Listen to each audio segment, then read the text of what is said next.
What's up, football lovers? Welcome back to the channel where we keep things 100% about this beautiful game. Now, in today's episode, we're asking the very difficult and big questions. Are African giants crumbling at the FIFA Club World Cup? That's what we're going to be looking at today. As you know, we have four African teams that are representing Africa. Those are Ahly, Wydad Casablanca, Mamelodi Sundowns, and Esperance de Tunisia.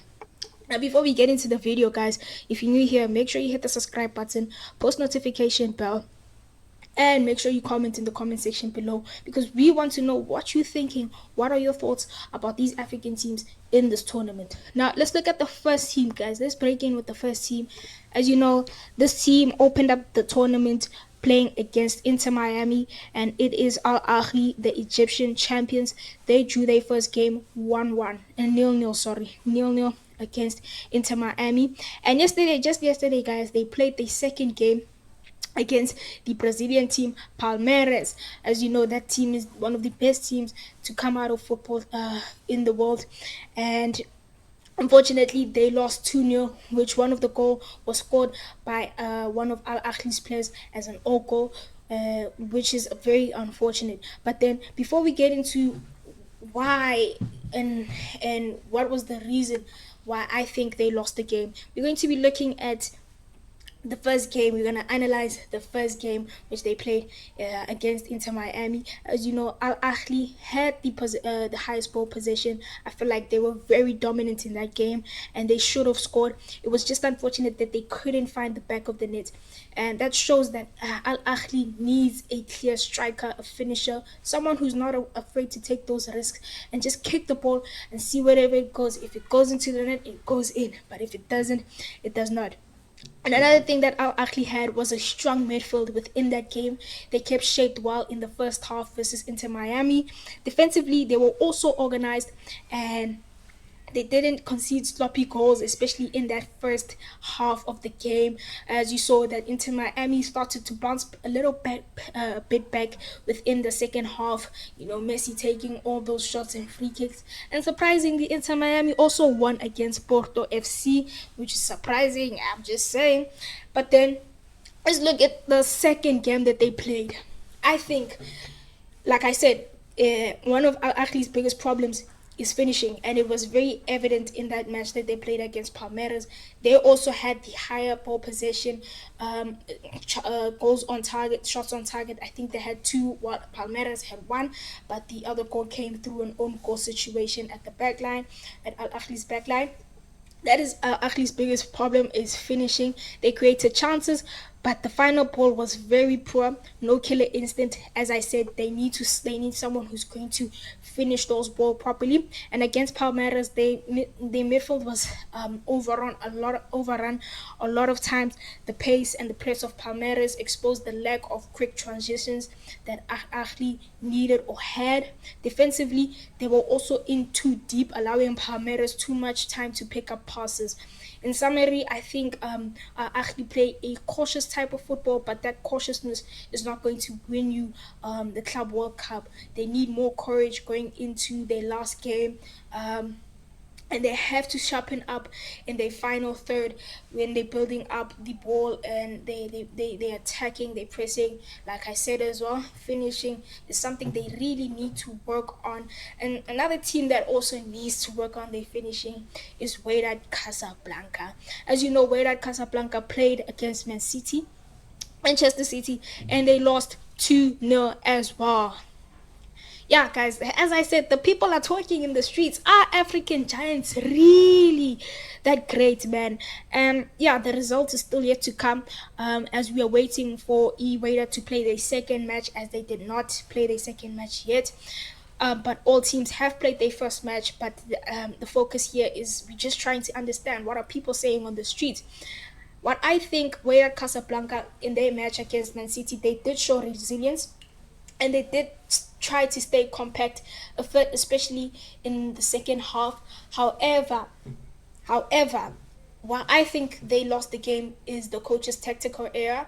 If you guys noticed, the game started with a 5-4-1 formation, which is mostly known as a defensive formation. However, the coach started it with a in with the first half, and it was very, very, very poor. As we saw that the first goal came in within the first 2 minutes of the game, showing that that formation did not work at all. I do not know why the coach did not try to change it within that game, try to push more people forward, as he had one forward, which was Cassius Mailula, who I don't think he made an impact towards that game. Someone who did make impact in that game was Temi Kosiloj. As you saw, he was the second highest rated player within that game with and 7.5, just after Phil Foden with 8.6. What I feel like he did deserve man of the match, and yeah, unfortunately he did not find the back of the net. I think if he had, he would have gotten the man of the match award, considering that would have been a great thing for him. But people on the streets are saying if a team from Europe does not sign this guy, they would have been losing a big talent. As we saw, he did really stand out in that game. However, age will play a big factor, as we know that most European teams do not like to sign all the players.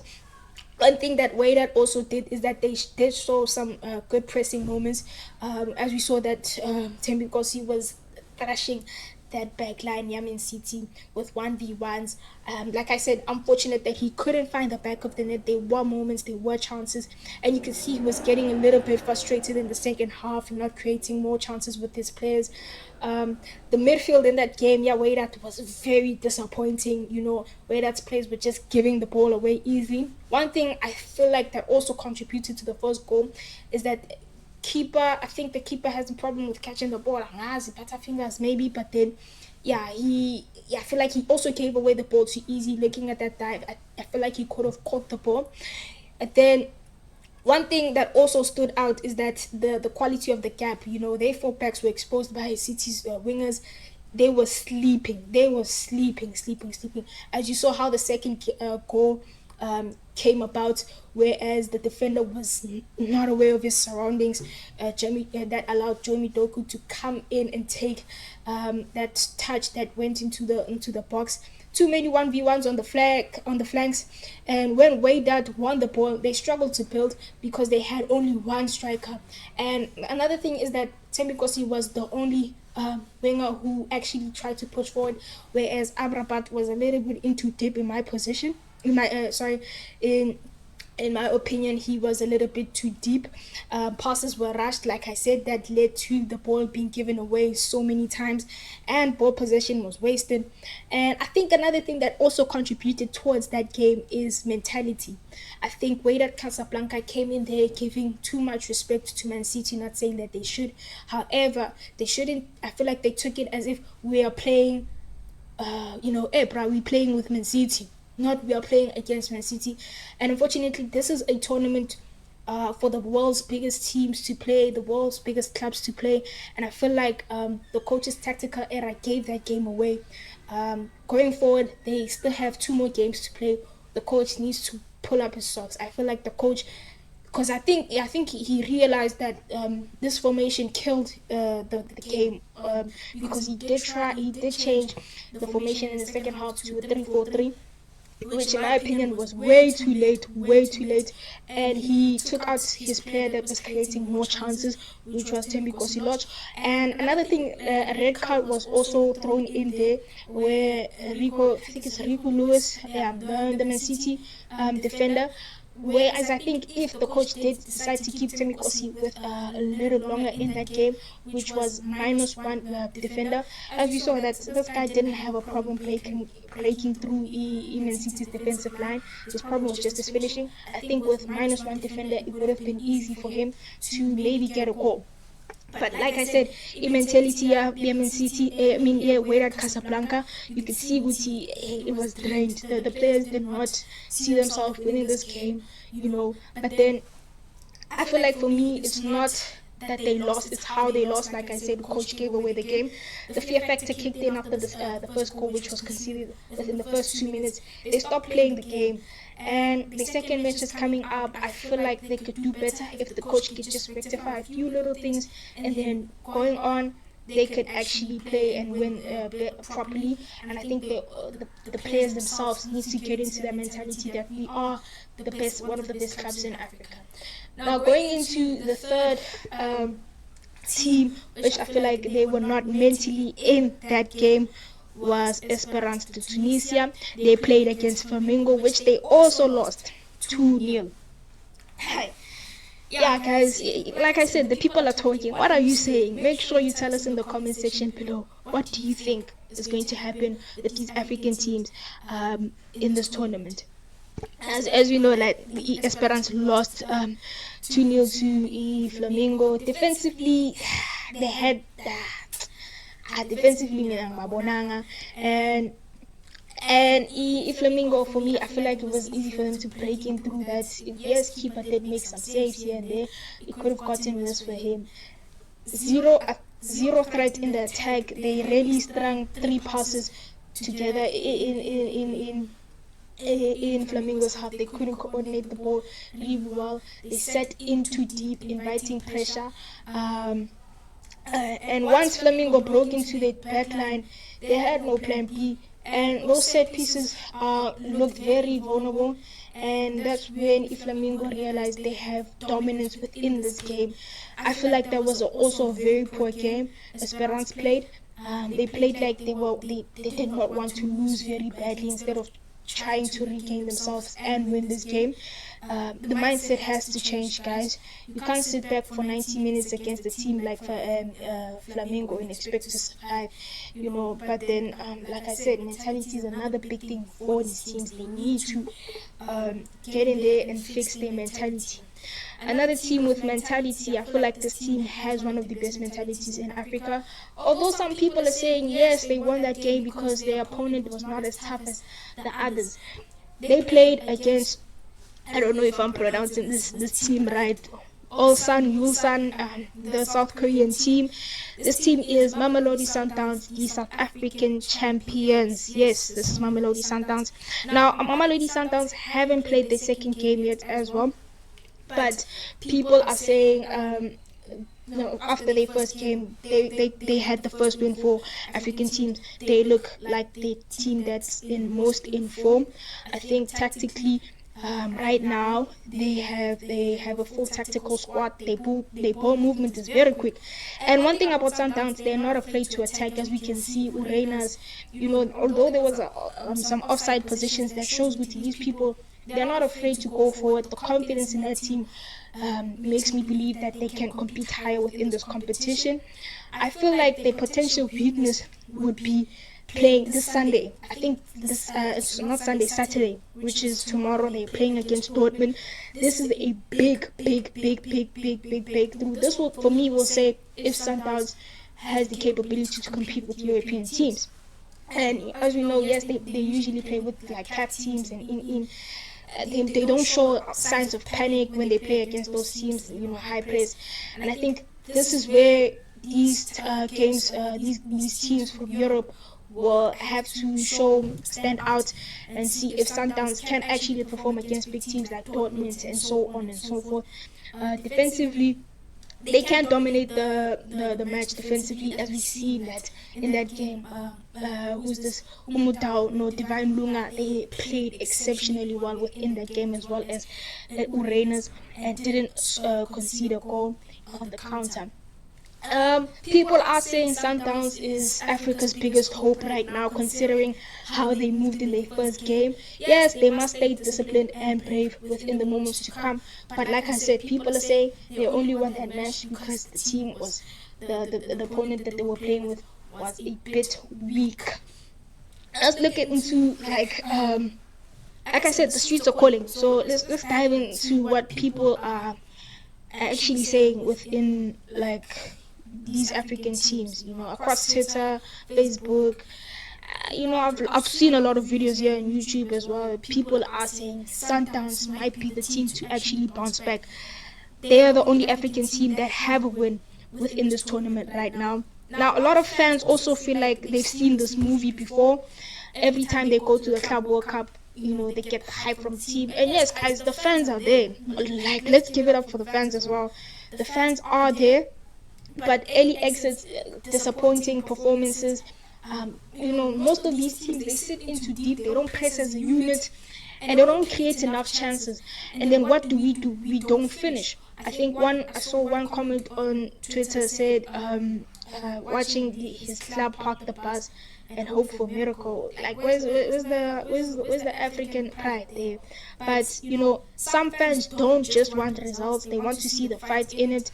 Thembi Kosiloch did have that fight. That's one player we can reference and say, yes, he had the fight. But if you're going to lose 2-0 and then lose hope after that, people don't respect that. And I think some European, you never know who's watching. Some European teams are also watching how this player reacts when they don't also have the ball. But too often our teams look like they've accepted defeat before kick-off. Example, Wydad Casablanca, 5-4-1 formation, defensive formation. The game hasn't even started, but you're already defending without any goals. It was disappointing. They conceded in the first 2 minutes. Head down after one goal. Players stop making forward runs. The urgency disappears. I can't really say much. But like I said, people did say that Sundowns is the only hope. And the move for Sundowns is they can only restore the African pride. Let's hope they can maintain their winning streak when they play this Saturday against Dortmund.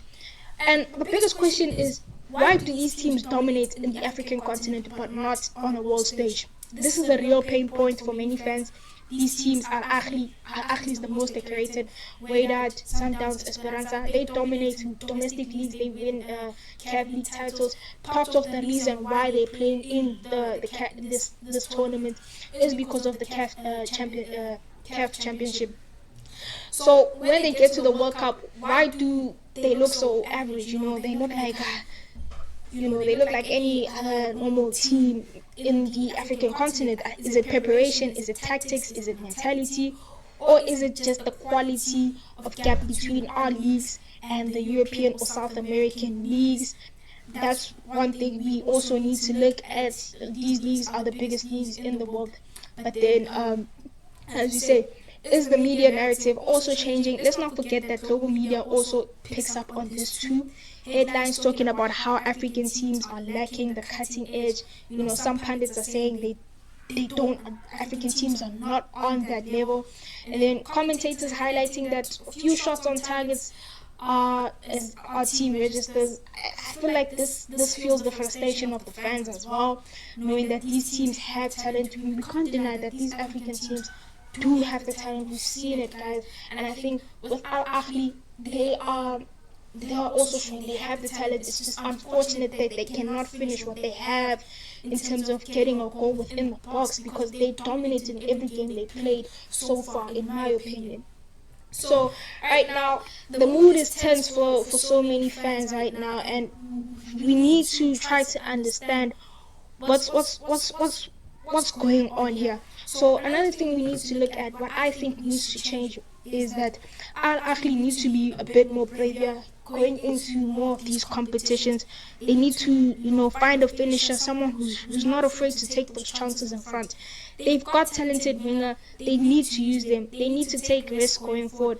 And with Sundowns, when their match comes, it's about balance now. Play their game, but stay sharp at the back. Don't overcommit and do not park the bus either. Like I said, sometimes they're not afraid to go forward. So I am expecting them to win the game against Dortmund, and they have that to an advantage because Dortmund has 6 players who play for the first squad who are currently injured. So most of their team is currently made of the reserves. So Sundowns does have an advantage going into that game, and they need to produce a result, in my opinion. With Wydad, the next game is about pride, because I've lost hope in Wydad at this moment after that first game. Now, forget about the badge on the team shirt. They need to fight for the fans now. This is what the fans want to see, the heart. At least if they can score a goal, with Thembi Kosiloch, I feel like there is something coming there.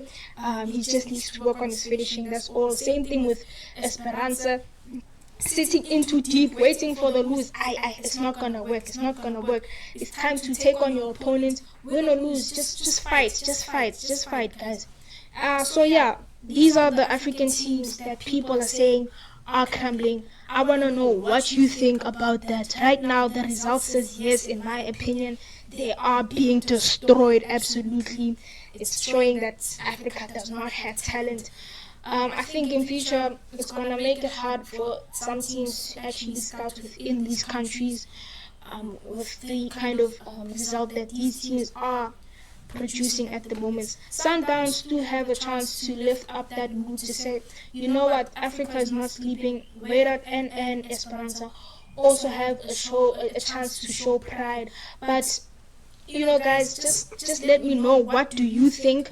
Who are we too harsh? Are these teams just being outclassed, or do they need to change their approach? Who's going to step up and represent the continent, guys? With all these two games that are left to be played, who do you think? Now, let me know in the comment section below. I want to hear your take. Don't forget to like, subscribe, turn on the notification bell, and don't miss our next Club World Cup breakdown. Thank you. I'm out.